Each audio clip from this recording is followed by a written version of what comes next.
Salam, puji Tuhan, kami dari Asis Jakarta kembali datang kepada pemirsa untuk melakukan pendalaman Alkitab melalui pelajaran Sekolah Sabat. Sudah ada para panelis kita, ada Pak Tobing. Apa kabar Pak Tobing? Puji Tuhan, kabar baik, luar biasa Pak Darwis. Doa yang sama untuk para pemirsa dimanapun kita berada. Amin. Ada Pak Adri Kaunang. Apa kabar Pak Adri? Luar biasa, bersama Tuhan pasti badai berlalu. Shalom, selamat pagi sahabat-sahabat dimanapun saudara berada. Amin. Tentu ada Pak Fajar juga. Apa kabar Pak Fajar? Ya, puji Tuhan, baik sekali Pak Darwis. Tuhan itu maha baik untuk kita semuanya. Baik pemirsa, kami juga berterima kasih kepada para sahabat yang telah memberikan respon melalui YouTube maupun Facebook. Mungkin kami belum bersempat membalasnya ataupun belum mencantumkan nama-nama Bapak Ibu semuanya, tapi kami akan usahakan untuk selalu memberikan update kepada Bapak Ibu. Baiklah, sebelum kita mulai diskusi kita, mari kita berdoa yang dipimpin oleh Bapak Fajar. Silakan Pak Fajar. Baik, kita satu dalam doa. Puji syukur kepada Tuhan, khususnya pada pagi hari ini, kami akan mempelajari pelajaran Sekolah Sabat tentang Nabi yang gelisah. Kiranya Roh Kudus-Mu dan terang dari surga mendiami hati serta pemikiran kami, supaya kami dapat boleh menyampaikan pelajaran yang terbaik ini kepada seluruh pemirsa yang penuh dengan setia untuk menyaksikan dan belajar daripada pelajaran Sekolah Sabat. Kami serahkan sepanjang diskusi pada pagi hari ini ke dalam tangan-Mu, Yesus Kristus penebus dan Juru Selamat kami. Amin. Amin. Baik pemirsa, kita akan pelajari judul yang cukup baik, Nabi yang gelisah. Mungkin siapa ini Nabi yang gelisah, bagaimana dia gelisah, apa kegelisahannya. Mungkin Pak Tobing kasih uraikan dulu kira-kira apa yang mau kita cakup pada kali ini. Silakan Pak Tobing. Baik Pak Darwis, ini saya pikir pelajaran yang kalau kita baca kisahnya, ini seorang Nabi yang sangat familiar, yang sangat akrab dengan kita ya sejak dari kecil. Saya pikir kisah Yunus ini yang kita akan bahas, yaitu Yunus ya. Yunus seorang nabi yang melarikan diri Pak Darwis. Dia melarikan diri. Kenapa dia melarikan diri? Kenapa dia gelisah gitu ya? Tiba-tiba Tuhan kasih perintah ke dia supaya pergi ke Niniwe. Apa yang membuat Yunus gelisah dan ingin melarikan diri? Ya, dia gantinya pergi ke Niniwe, malah dia pergi ke Tarsis. Ya, itu dua arah yang sangat berbeda, bertolak belakang sekali.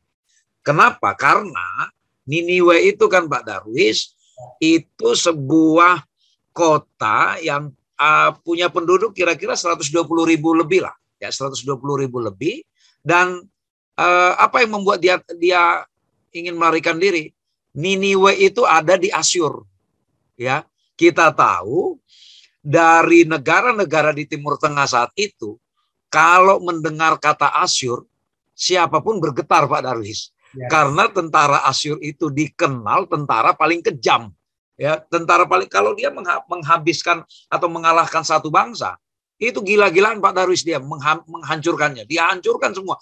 Kalau umumnya negara-negara lain itu atau bangsa lain itu hanya laki-laki yang dikalahkan. Tapi kalau Asyur, mau perempuan, mau anak-anak, dihabisin semua sama dia. Itulah yang terbayang bagi Yunus. Aduh Tuhan, emangnya nggak ada yang lain, kenapa harus ke Asyur sih? Bisa-bisa saya nanti yang dijagal di sana gitu kan. Lalu dia pergi. Toh dia pergi ke tempat yang lain, yaitu Tarsis. Ke Tarsis saja aku, toh sama-sama mengabar Injil, ya nggak apa-apa. Kan nggak harus ke Asyur. Nggak harus ke Niniwe. Itulah cara pikirnya dia, ya, karena dia gelisah, lalu dia pergi sesuai dengan skenario-nya dia pergi ke Tarsis. Ke Tarsis juga ada orang yang perlu saya selamatkan kok, dia pikir begitu. Tahu-taunya bukan itu yang Tuhan mau, ya, bukan itu. Tuhan sudah punya misi di sana. Nah, Yunus adalah satu pelajaran yang sangat baik bagi kita Pak Darwis. Paling tidak satu pelajaran pertama, jangan kita melarikan diri dari tugas panggilan Allah. Ya, jangan kita melarikan diri. Ya, kalau dalam konteks yang lebih luas mungkin ketika Tuhan mempercayakan tugas sekecil apapun, jangan melarikan diri. Ya, jangan melarikan diri. Karena Tuhan mau kita memang menyelesaikan misi itu. Ketika kita mencoba melarikan diri, hidup kita gelisah ya, sama kayak Yunus, gelisah dia hidupnya. Secara dramatis akhirnya dia melewati perjalanan yang mengerikan. Nah, diombang-ambingkan kapalnya dia, ya kan. Lalu akhirnya udah gitu dibuang undi. Kenapa harus ke dia? Banyak penumpang yang lain. Tuhan memang sudah mengarahkan ke dia. You nggak boleh melarikan diri. Undi jatuh ke dia. Akhirnya dia dibuang. Secara ajaib akhirnya ditelanlah dia sama ikan yang sangat besar selama 3 hari 3 malam. Dan akhirnya mau nggak mau apa? Udah jauh-jauh melarikan diri, tetap balik kok ke Niniwe. Jadi janganlah melarikan diri. Itu dulu satu pelajaran ya. Jangan melarikan diri. Mengatasi kegelisahan itu bukan dengan melarikan diri, tapi dengan apa? Dengan menerima akhirnya tanggung jawab. Nah, nanti dalam hari per hari para panelis akan menjelaskan secara detail bagaimana akhirnya skenario Tuhan, ya cara kerja Tuhan yang aneh. Ya kadangkala cara kerja Tuhan aneh untuk menjalankan misi penginjilan itu. Itulah yang perlu kita pelajari bagaimana dari kehidupan Yunus di dalam 1 minggu ini, Pak Darwis. Terima kasih Pak Tobing. Saya mau ke Pak Adri Kaunang. Pak Adri, jangan melarikan diri Pak Adri. Ini judulnya, melarikan diri. Silakan Pak Adri. Shalom para sahabat-sahabat permisa dimanapun saudara berada. Saya memang ingin melihat satu kondisi di dalam buku Yunus pasal 1 ya. Ada masalah utama di sana. Masalah utamanya adalah kejahatan ya. Kata kejahatan ini yang membuat pasal 1 sampai pasal 4 ini menarik.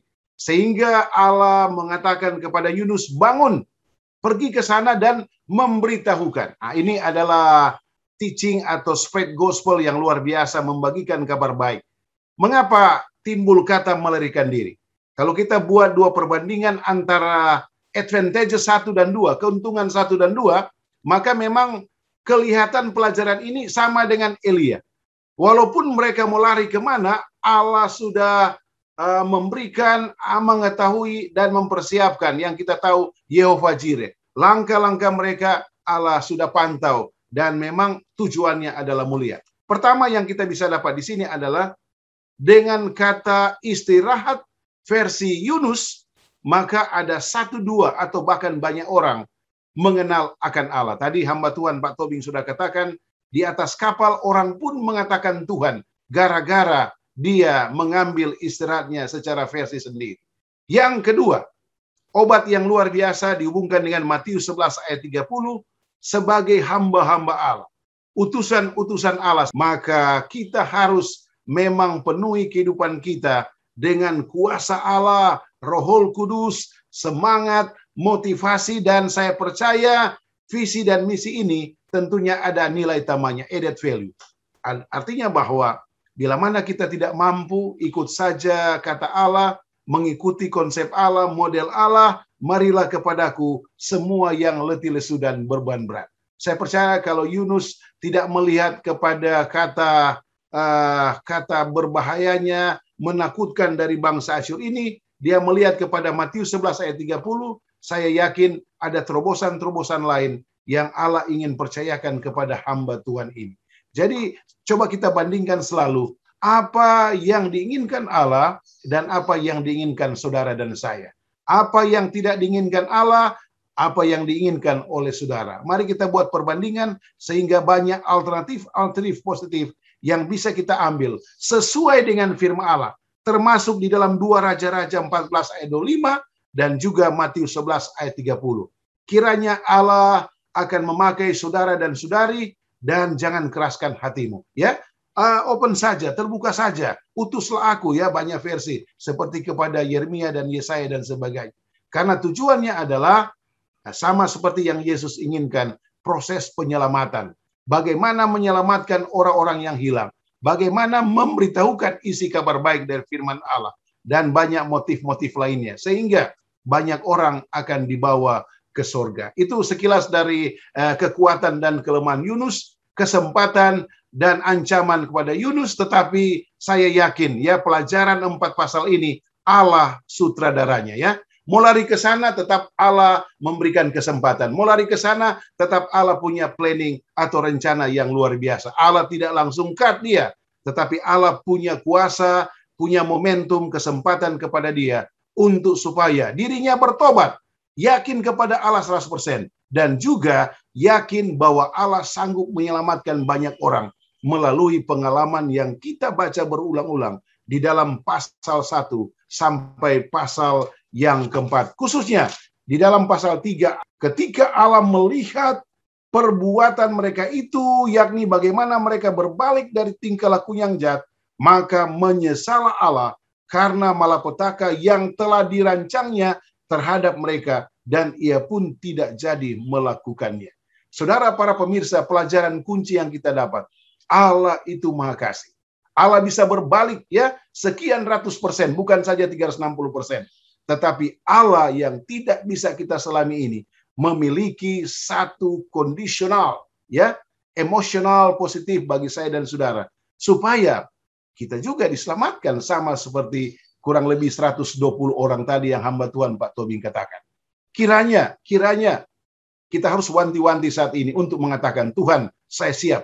Are you ready? Saya siap. Anda oke? Allah akan memakai saudara. Kiranya kuasa, the power of Holy Spirit, kuasa Roh Kudus akan selalu menyertai saudara sampai akhir zaman. Itu Pak Darwis yang menarik tentang pemahaman kata istirahat versi melarikan diri, versi Yunus. Baik Pak Adri, ini hanya pemikiran aja Pak Adri. Kita kan juga sering dalam kehidupan kita ini ada penyimpangan Pak. Nah kalau kita apa sebaiknya yang kita lakukan Pak? Kalau kita tahu ini sudah penyimpangan ini, sudah salah, sudah melarikan diri kita ini. Apa yang harus kita lakukan? Ya Pak Darwis, memang ada kata fraud ya. Kita sering belajar di etika bisnis kata fraud. Tetapi kata fraud, cara pandang mata kita berbeda dengan cara pandang Allah. Allah selalu pelajaran kita 70 kali 7 ya. Kesempatan-kesempatan emas bagi saya dan saudara ya. Untuk selalu memperhatikan apa yang Allah inginkan. Jadi kalau kita datang berdoa secara pribadi memohon, maka saya percaya masalah-masalah ini bisa kita konversikan seperti janji Allah di dalam pasal 3 tadi. Jadi Pak, bagi Tuhan tidak ada yang mustahil. Bagi Tuhan tak ada yang mustahil. Jadi banyak sekali bahasa-bahasa positif yang Allah terjemahkan kepada kita, dan kita sangat memahami cara pandang Allah itu adalah memberikan kesempatan-kesempatan emas bagi kita. Walaupun seperti kasus Yudas dan sebagainya, ada momen-momen yang memang sudah tidak ada batas lagi untuk diberikan kesempatan. Pertanyaannya, bagaimana saudara mau memilih ya? Berulang-ulang menggunakan kata fraud, atau kata fraud itu dapat diobati oleh kasih karunia yang Allah persiapkan kepada Yesus Kristus according to Yohanes 3 ayat 16. Terima kasih Pak Darwis, masukan dan pertanyaan yang luar biasa. Ya, saya kembali ke Pak Fajar nih. Pak Fajar, ada 3 hari istirahat. Apa ini 3 hari istirahat? Silakan Pak Fajar. Ya, terima kasih Pak Darwis. Kisah tentang Yunus ini memang menarik sekali nih Pak Darwis, luar biasa ya. Jadi tadi udah dijelasin oleh panelis yang lain, dan memang dalam hati kecil Yunus ini kan sebetulnya ya dia sedikit menolak panggilan daripada Tuhan. Dan yang paling kita sayangkan bahwa Yunus itu terbersit dalam hatinya, orang-orang Niniwe ini dibinasakan aja. Itu ada di dalam benak dia ya, dibinasakan aja daripada merepotkan saya gitu ya. Sehingga tidak heran dia malah justru melarikan diri. Tapi ada satu pelajaran yang bisa kita ambil dari 3 hari dia di dalam perut ikan besar ini. Ini menggambarkan menjadi satu contoh bagi kita semuanya. Khususnya bagi umat-umat Tuhan gitu ya. Pada saat kita mungkin barangkali kita melarikan diri daripada tugas Tuhan untuk menyampaikan satu kebenaran kepada orang lain. 3 hari di dalam perut ikan yang besar ini, saya rasa ini menjadi satu pengalaman yang buruk ya, trauma itu ya. bagaimana dia harus di dalam perut ikan yang gelap gulita, dia bercampur dengan lumut-lumut gitu ya. Apa yang dimakan oleh ikan yang besar ini kan banyak di situ bangkai-bangkai ikan-ikan kecil. Saya yakin pasti baunya amis sekali ya, gelap, amis, penuh dengan kotoran semuanya ada di dalam di lambung ikan besar ini. Dan ini justru menjadi satu titik balik daripada Yunus. Karena apa? Yunus dia dibawa oleh ikan ini di dasar yang paling di dasar lautan yang paling rendah. Itu saya yakin itu bisa langsung meninggal itu ya, meninggal dunia itu. Tapi oleh karena pertolongan Tuhan, Tuhan masih tetap peliharakan. Ini hal yang paling menarik. Meskipun dia ada di dalam titik yang paling rendah dalam hidup dia ingat akan Ka'bah atau bait Tuhan, yaitu Kristus, Yesus.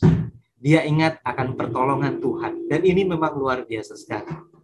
Dan tidak heran pada waktu selama 3 hari dia merenung, dia berdoa, dia fokus hanya meminta pertolongan kepada Tuhan. Akhirnya Tuhan mendengarkan doanya, dia bersyukur, kemudian dimuntahkan. Apa sih pelajaran yang bisa kita ambil dari sini, Pak Darwis?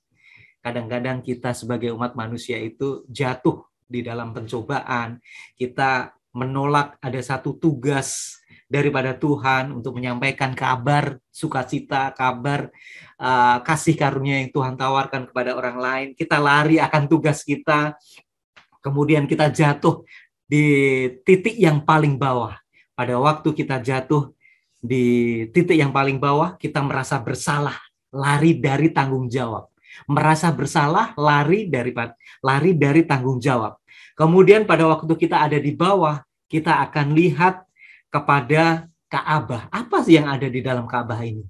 Yaitu pengorbanan domba yang disembelih karena kita merasa bersalah, kita berdosa, kita bawa seperti halnya pelajaran yang lalu ya, kita bawa domba ini, ada satu pengorbanan, kemudian dosa kita diampuni. Fokus kepada Ka'bah. Di dalam Ka'bah itu ada satu kasih karunia yang ditawarkan oleh Tuhan, yaitu Yesus. Pertolongan yang paling utama itulah hanya ada di dalam diri Kristus. Jadi pada waktu kita ada di titik yang paling bawah, kita berdoa kepada Tuhan, memohon pengampunan kepada Dia, meminta pertolongan, karena satu-satunya hanya datangnya daripada Tuhan saja. Nah, 3 hari perenungan bagi kita semuanya sudah cukup untuk meminta belas kasihan dan kasih karunia daripada Tuhan. Kalau ini sudah, kasih karunia itu sudah diberikan kepada kita, berarti kita sudah mengemban satu tugas yang baru. Sehingga tidak heran yang tema kita I will go. Setelah kita terima kasih karunia Tuhan, kita terima tugas yang baru. Seperti halnya Yunus, dia bertekad, dia bernasar, dia ingin mengemban tugas baru untuk menyampaikan pekabaran kepada orang-orang Niniwe. Kita juga mengemban tugas I will go untuk menyampaikan pekabaran tentang kerajaan surga, tentang kasih karunia yang Tuhan Yesus tawarkan buat kita. Demikian Pak Darwis. Baik Pak Fajar, sepertinya kita perlu juga ya Pak. Apakah kita perlu juga seperti Yunus ini coba merenung, memikirkan dan fokus kepada hubungan kita secara pribadi ya dengan Tuhan? Iya betul sekali. Betul sekali Pak Darwis. Kita perlu waktu untuk merenung. Seperti halnya contoh Yunus ini ada di dalam perut ikan ya. Kita merenung kepada Tuhan, kita memikirkan dan fokus kepada hubungan kita secara pribadi dengan Tuhan. Kalau hubungan secara pribadi kita sudah selaraskan, kita sudah perbaiki secara pribadi kepada Tuhan, maka Tuhan akan memberikan kasih karunia-Nya kepada kita. Sehingga tidak heran kita akan beristirahat di dalam Kristus. Jadi yang paling pertama kali pada waktu kita di titik yang paling bawah, merenung kepada Dia, fokus kepada hubungan kita secara pribadi dengan Tuhan. Kalau kita sudah meminta pengampunan kepada Dia, Dia akan berikan kasih karunia-Nya kepada kita. Dan kita siap untuk menjadi umat-umat Tuhan, kita siap untuk menyampaikan pekabaran ini, kabaran sukacita kepada orang lain. Jadi Pak Darwis, perbaiki hubungan dulu dengan Tuhan melalui doa dan ucapan syukur seperti halnya Yunus yang lakukan pada zaman dulu. Demikian. Baik Pak Fajar. Saya kembali ke Pak Tobing ini. Pak Tobing, Misi selesai. Enak sekali kalau misi selesai ini Pak Tobing. So, silakan Pak Tobing uraikan. Baik, Pak Darwis, jadi setelah Yunus dimuntahkan dari perut ikan yang besar itu, lalu Tuhan memberikan perintah untuk kedua kalinya. Perintahnya masih sama, bangunlah, pergilah ke Niniwe, kota yang besar itu, dan sampaikan kepadanya seruan yang kufirmankan kepadamu. Lalu tanpa tedeng aling-aling, tanpa banyak alasan lagi, karena dia sudah mengalami pengalaman yang luar biasa, yang pahit, ya, di dalam perut ikan selama 3 hari 3 malam. Tadi Saudara Fajar sudah terangkan bagaimana tidak nyamannya, ya, bau di dalam perut ikan itu. Lalu dia pun mulailah masuk ke kota Niniwe. Niniwe itu sekali lagi ini kota metropolitan, untuk apalagi untuk ukuran zaman dulu Pak Darwis. Kalau satu kota berpenduduk 120.000 itu kota besar, ya, kota besar, kota metropolitan. Dan bahkan Alkitab menjelaskan, dikatakan apa? Untuk mengelilingi kota itu butuh 3 hari jalan, ya, butuh 3 hari. Jadi itu kalau 3 hari jalan, ya itu saya pikir itu kota yang sangat luas, sangat besar, dan penduduknya 120.000. Tadi yang dia tadinya dipenuhi dengan ketakutan, tapi sekarang Yunus sudah menjadi orang yang jiwa misionarisnya itu kembali bergelora, dan dia lakukan. Dan ternyata Pak Darwis, apa yang dilakukan oleh Yunus? Apakah dia melakukan berbagai strategi untuk mengalahkan, untuk menundukkan kota Niniwe ini, kota yang dikenal jahat di negeri Asyur? Enggak Pak Darwis. Hanya satu kalimat kok yang dia sampaikan. Dia hanya bilang 40 hari lagi maka Niniwe akan ditunggang balikan. Dia jalan ke seluruh jalanan di kota Niniwe. 40 hari lagi kota Niniwe akan ditunggang balikan. Mungkin kalau kita sekarang ini ada tiba-tiba orang yang ngomong begitu di jalan, kita pikir ini orang gila kali atau apa. Ya, ngomong 40 hari lagi kota Niniwe akan ditunggang balikan. 40 hari lagi kota Niniwe akan ditunggang balikan. Bolak-balik ngomong seperti ini, orang gila atau apa. Tapi itulah, kalau Tuhan sudah berencana, ya kan? Kalau Tuhan sudah berencana, hal yang tidak terpikirkan oleh manusia terjadi. Apa yang terjadi? Niniwe seperti yang di pengantar tadi, ini kota yang jahat, ya, kota yang sangat dikenal dengan kekejamannya. Tiba-tiba di luar dugaan Yunus direspon, ya, direspon oleh orang-orang Niniwe. Bahkan ketika berita itu viral sampai ke telinganya raja pun turun dari singgasananya Pak Darwis. Ya, kalau zaman sekarang kan ada istilah viral ya Pak Darwis. Begitu viral ini ada orang yang ngomong, tiba-tiba katanya Niniwe mau ditunggang balikan. Rajanya mungkin kalau dalam situasi normal itu panggil itu orang ke sini, penggal kepalanya, mungkin seperti itu. Tapi karena Tuhan yang sudah berkehendak, raja pun turun dari singgasananya. Dia buka bajunya, dia ganti dengan pakaian berkabung, dan dia perintahkan kita semua harus puasa. Bukan hanya manusianya diajak puasa Pak Darwis. Ternak-ternaknya, lembu, sapi, kambing, domba, puasa, disambut, ya, disambut. Nah, misi selesai sampai di situ. Apa pelajaran yang mau kita ambil di sini? Ada 2 setidaknya Pak Darwis. 1, kita sering berpikir bahwa tugas dari Tuhan itu merepotkan. Ya, merepotkan. Istilah populernya mungkin jelimet, ribet. Bakal ribet ini, repot ini. Gimana nih? Ternyata Tuhan sudah punya cara sendiri. Itu 1. Yang kedua, mengapa Yunus melarikan diri? Karena dia pikir, untuk apa saya mengurus orang-orang kafir itu? Masih banyak yang saya mau perlu urus.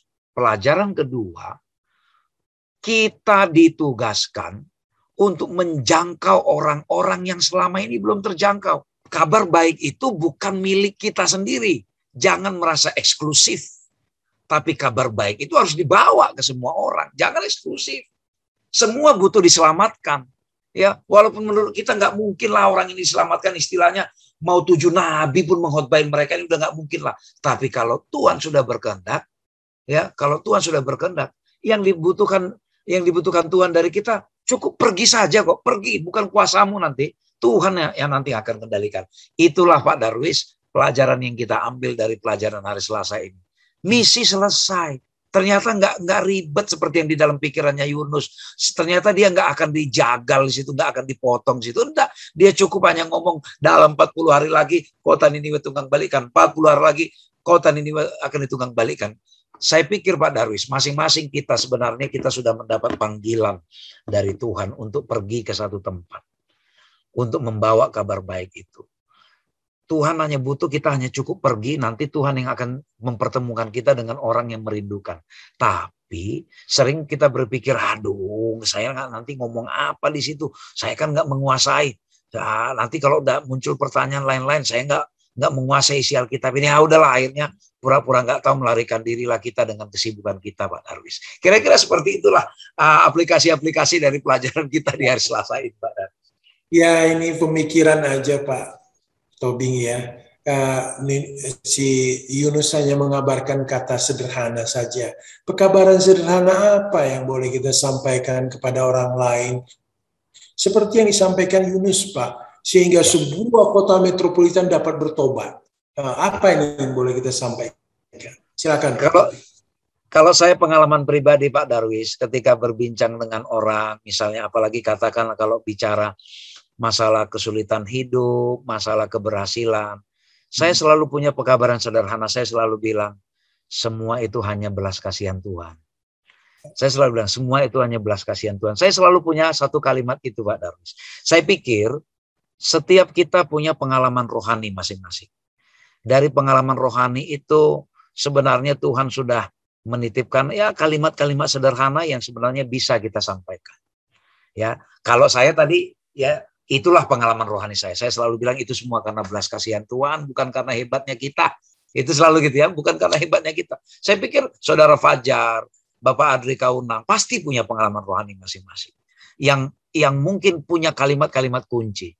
Saya pikir itu adalah kesaksian sederhana yang bisa juga menguatkan orang lain. Yang kita nggak harus berpikir bahwa kita harus menerangkan dulu dari Kejadian sampai Wahyu, baru itu disebut menginjil. Saya pikir bukan harus seperti itu. Sama seperti Yunus, dia hanya bilang 40 hari lagi kota Niniwe akan ditunggang balikan. Ini kalau zaman sekarang kan ini bikin isu, ini bisa ditangkap Densus ini Pak Darwis. Tapi kalau Tuhan sudah berkehendak, hal yang sederhana, hal yang sederhana Tuhan jadikan sebuah berita yang baik. Sekaligus dari pertanyaan Pak Darwis, yang dibutuhkan Tuhan dalam menyampaikan kabar baik ke orang lain, ternyata bukan kehebatan kok Pak Darwis. Kesahajaan diri. Pekabarannya sahaja, orangnya juga bersahaja. Itu kok ternyata Pak Darwis. Jadi jangan kita pikir kita harus hebat dulu, jadi orang hebat dulu, orang pintar dulu, baru kita boleh menjadi pengabar Injil bagi orang lain. Itu Pak Darwis. Ya, baik Pak Tobing. Sekarang saya kembali ke Pak Adri Kaunang nih. Pak Adri, misionaris yang marah dan gelisah. Waduh, ini apa ini? Nabi Yunus ini. Silakan Pak Adri. Oke, terima kasih pertanyaan yang jelas dan luar biasa. Saya akan menguraikan kurang lebih 4 poin dalam buku Yunus pasal 4 ayat 1 sampai 11. Ya, oke. Saya tidak berbicara kata Yunus, tetapi para hamba Tuhan, pelayan-pelayan Tuhan dimanapun saudara berada, mengikuti dan sementara mempelajari Yunus pasal 4 ini, dikatakan bahwa marilah kita mencoba merubah mindset kita dari rata-rata menjadi mindset growth. Bertumbuh ya, dikembangkan dan ditundukkan hal-hal yang kurang baik dengan mengandalkan mempelajari firman Allah. Yang kedua, masuk kepada pemahaman rohani daripada Yunus. Poin yang kedua adalah sebenarnya pertama-tama dialah yang bersukacita. Menurut buku Alfa dan Omega jilid 3 halaman 22. Dan tidak perlu masuk kepada poin 3 yang seperti Allah lakukan negosiasi kepada dia. Layakkah engkau marah? Yunus pasal 4 ayat 4. Tapi endingnya memang Allah memiliki satu rencana yang luar biasa bagi Yunus, sehingga konklusi dari kata misionaris yang marah dan gelisah itu menunjuk kepada beberapa poin penting, yaitu Allah sebagai hakim utama, Allah sebagai orang atau memiliki kuasa hati nurani menurut catatan Sekolah Sahabat, dan memiliki serta pikiran dan motif untuk melihat betapa mahalnya jiwa itu. Tentunya kita punya pengalaman yang berbeda, tetapi kata jiwa inilah yang menjadi tolak ukur Allah, walaupun bergelombangnya tabiat, konsep pemandangan Yunus terhadap cara dia untuk menanggapi, mengambil alih instruksi Allah untuk pergi ke satu tempat yang kita sudah bahas tadi.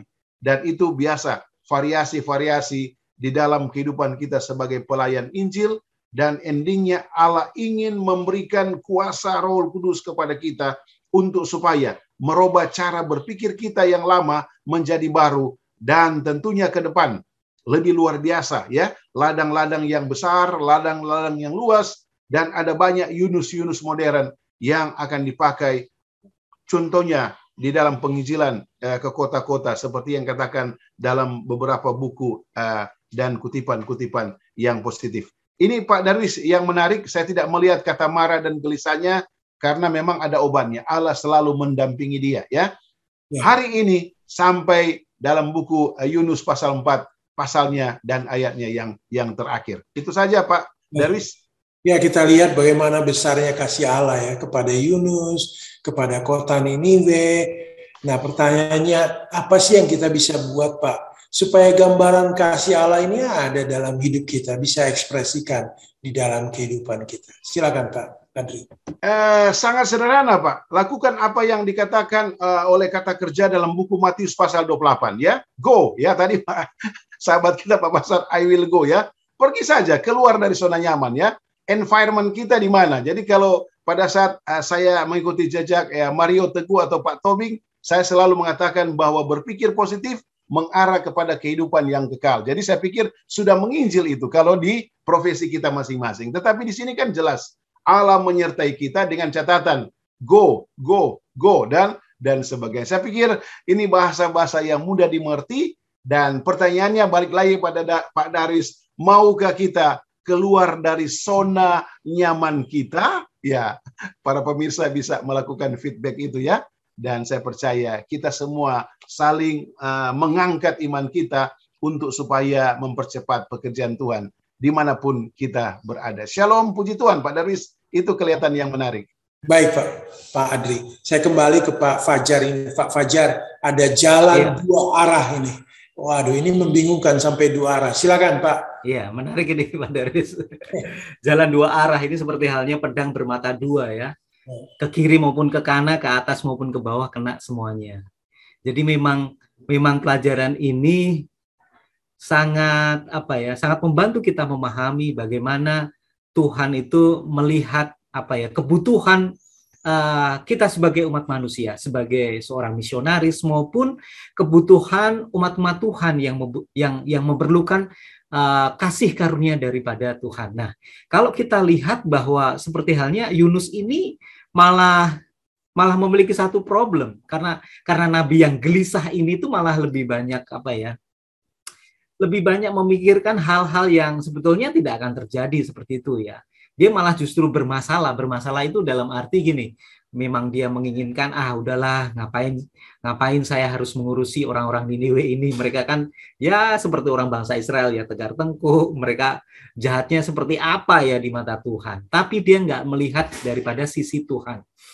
Tuhan memandang ada satu dua arah. Yang pertama itu Tuhan menginginkan bahwa orang-orang Niniwe ini dapat diselamatkan dan menjadi satu umat-umat Tuhan dari kerajaan surgawi. Berarti memang betul-betul kasih karunia daripada Tuhan itu kepada orang-orang Niniwe. Sayang sekali Tuhan itu kepada orang-orang Niniwe. Itu yang pertama. Yang kedua, dia sayang juga kepada Yunus. Karena apa? Karena Tuhan menginginkan Yunus itu melihat bagaimana Tuhan itu sayang kepada dia. Tuhan itu juga menginginkan Yunus ini dapat boleh diselamatkan dan memiliki satu pikiran seperti Tuhan. Memiliki pemikiran seperti Tuhan. Jadi Tuhan menginginkan kepada Yunus bahwa Yunus ini memiliki pemikiran seperti Tuhan, bahwa Tuhan mengasihi orang-orang yang jahat supaya mereka dapat diselamatkan dan mereka menjadi waris surga, menjadi waris surga. Ini yang dimaksud dengan dua arah ini. Saya senang sekali Pak Darwis ada ayat di Yudas 1 ayat yang ke-20 sampai 23. Ini akan menjadi satu pelajaran buat kita ya. Yudas 1 ayat yang ke-20. Akan tetapi kamu saudara-saudaraku yang kekasih, bangunlah dirimu sendiri di atas dasar imanmu yang paling suci dan berdoalah kepada Roh Kudus. Ayat yang ke-21. Peliharalah dirimu demikian dalam kasih Allah, sambil menantikan rahmat Tuhan kita Yesus Kristus untuk hidup yang kekal. Ini yang satu arah ini untuk kepentingan kita, supaya kita bisa memelihara iman kita, melihara diri kita, tinggal di dalam kasih karunia daripada Tuhan. Ayat yang ke-22. Tunjukkanlah belas kasihan kepada mereka yang ragu-ragu, selamatkanlah mereka dengan jalan merampas mereka dari api. Artinya kita rindu supaya orang lain dapat diselamatkan. Itu arah yang kedua. Tetapi tunjukkanlah belas kasihan yang disertai ketakutan kepada orang-orang lain juga, dan bencilah pakaian mereka yang dicemarkan oleh keinginan dosa. Ya, kita membenci perbuatan-perbuatan dosa, tapi kita sangat menyayangi orang-orang yang berbuat dosa ini, supaya mereka berbalik dari kejahatannya dan mereka dapat diselamatkan juga. Jadi jalan dua arah ini, yang pertama untuk Nabi Yunus sendiri supaya tidak gelisah, supaya dia memiliki rasa belas kasihan kepada orang-orang jahat.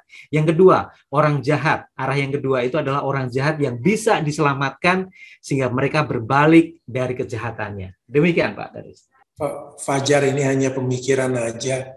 Apakah tepat mengatakan bahwa menjangkau orang lain untuk mendapatkan kebenaran sebenarnya adalah menolong diri kita sendiri? Iya, betul sekali Pak Daris. Benar-benar. Jadi menjangkau orang lain itu justru akan menolong diri kita sendiri ya. Menjangkau orang lain untuk mendapatkan kasih karunia, untuk mendapatkan kebenaran, untuk mendapatkan keselamatan dan kehidupan kekal, itu justru akan menolong kita sendiri. Jadi bukan kita sendiri yang akan diselamatkan ya. Artinya bahwa kita juga rindu orang lain untuk mendapatkan kasih karunia daripada Tuhan yang Tuhan sudah tawarkan kepada kita. Jadi dengan kita menyampaikan pekabaran ini, pekabaran kebenaran kepada orang lain, justru akan menguatkan kita juga bahwa kita juga mendapatkan kasih karunia daripada Tuhan. Justru akan menguatkan iman kita. Menguatkan iman kita, kita akan beristirahat di dalam Kristus. Demikian Pak Darwis. Baik pemirsa dimanapun berada, kita sudah sampai pada akhir diskusi kita dan kita akan minta Pak Tobing untuk memberi kesimpulan dan closing statement daripada diskusi kali ini. Silakan Pak Tobing. Makasih Pak Darwis, pemirsa yang diberkati Tuhan, sama seperti Yunus, walaupun ada tanggung jawab yang berat diberikan Allah kepada Yunus, pelajaran ini sangat baik kepada kita. Jangan pernah melarikan diri dari tugas yang Tuhan sudah berikan. Karena apa? Karena Allah sanggup memberikan keberhasilan untuk semua misi yang kita akan lakukan. Kadang kala kita berpikir bahwa kita akan menghadapi satu tugas yang di luar kemampuan kita, kita berpikir begitu rumitnya yang kita hadapi. Tapi ternyata Allah memberi sesuatu yang sebenarnya sederhana, oleh karena Dia yang menyelesaikan. Dia hanya butuh kerjasama kita untuk menyambut tugas itu. Ya, bukan kita. Ya, benar-benar Dia hanya butuh kesiapan kita untuk pergi. Lalu satu pelajaran lain lagi yang kita dapati dari Yunus, ketika dia sudah menyampaikan kabaran itu, lalu dia melihat Niniwe tidak dibinasakan, dia marah. Ya, dia marah. Ini mungkin satu pelajaran bagi kita. Kadangkala kita marah ketika orang lain bertobat, karena kita berpikir dia pasti jahat, dan kita tidak percaya akan pertobatan dia. Jangan sampai orang lain yang bertobat, kita marah kepada mereka, malah kita yang akhirnya yang tertinggal. Lalu pelajaran yang lain, seandainya lah Yunus menurut Pak Darwis, dia tidak perlu mengalami pengalaman hidup yang pahit dan sulit. Tidak perlu dia harus masuk ke dalam perut ikan yang bau itu, yang tidak menyenangkan itu. Demikianlah kita, seandainya kita menurut. Ya, kalaupun kelihatannya dari kacamata dunia kehidupan kita ini sulit kita hadapi, tugas dalam membawa pekabaran ini sulit, seandainya kita menurut, kita tidak perlu melewati hal-hal yang tidak mengenakan itu. Lalu pelajaran yang lain, keselamatan itu tidak eksklusif bagi orang-orang tertentu saja. Keselamatan yang sudah kita terima justru Tuhan minta agar kita bawa ke orang lain, bahkan ke orang yang menurut pemikiran kita tidak mungkin orang ini ditobatkan. Tapi justru kesitulah kita dibawa oleh Tuhan. Yunus akhirnya menerima tanggung jawab itu. Walaupun melalui pengalaman yang sulit. Demikian juga lah kita. Janganlah kita harus dihajar dulu dengan hal-hal yang tidak mengenakan, baru kita menerima tanggung jawab. Jangan dulu kita mengalami kesulitan-kesulitan hidup yang menimpa keluarga kita, lalu baru kita menyadari, oh ya Tuhan, saya karena saya selama ini melarikan diri.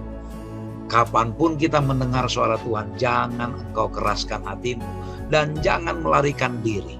Jangan buat jalan kita, ikuti saja jalan Tuhan, karena itulah yang Tuhan kehendaki. Dan Tuhan selalu terlibat untuk semua tantangan dan kesulitan hidup yang kita hadapi ke depan ini. Tuhan kiranya memberkati kita. Amin. Terima kasih Pak Tobing, terima kasih Pak Adri dan Pak Fajar. Tuhan memberkati para panelis dan kepada pemirsa. Kami berharap diskusi ini membawa inspirasi baru bagi kita semua, sehingga kita tetap setia dan tidak melarikan diri dari tugas dan tanggung jawab kita yang diberikan oleh Tuhan. Baiklah, kita akan tutup diskusi kita dengan berdoa yang dipimpin oleh Bapak Tobing. Silakan Pak. Kita berdoa. Allah Bapa di sorga, kami rindu, janganlah kami sampai harus melewati kesulitan-kesulitan hidup yang kami buat sendiri, oleh karena kami tidak menurut kepada Engkau Tuhan, sama seperti hamba-Mu Yunus melarikan diri dari tugas panggilan tanggung jawab yang Tuhan berikan kepadanya.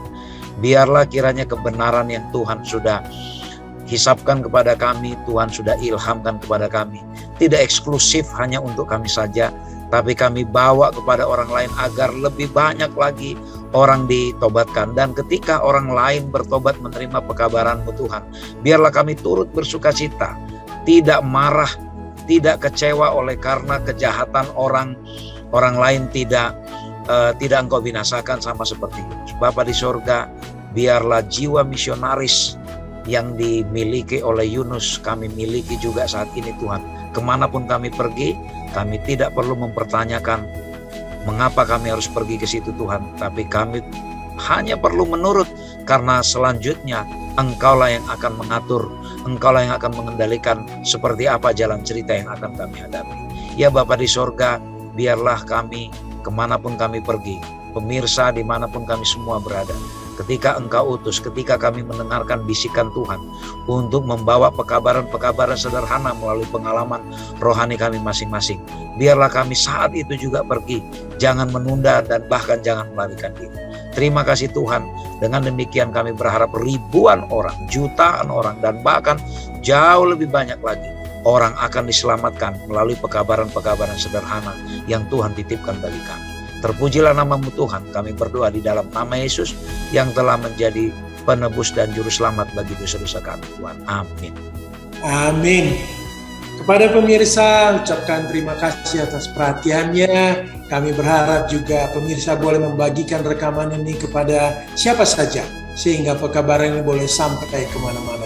Kepada Pak Simon Gumanti, terima kasih atas waktunya merekam, mengedit, dan membagikan rekaman ini. Kami sampaikan Shalom. Shalom. Tuhan memberkati. Amin.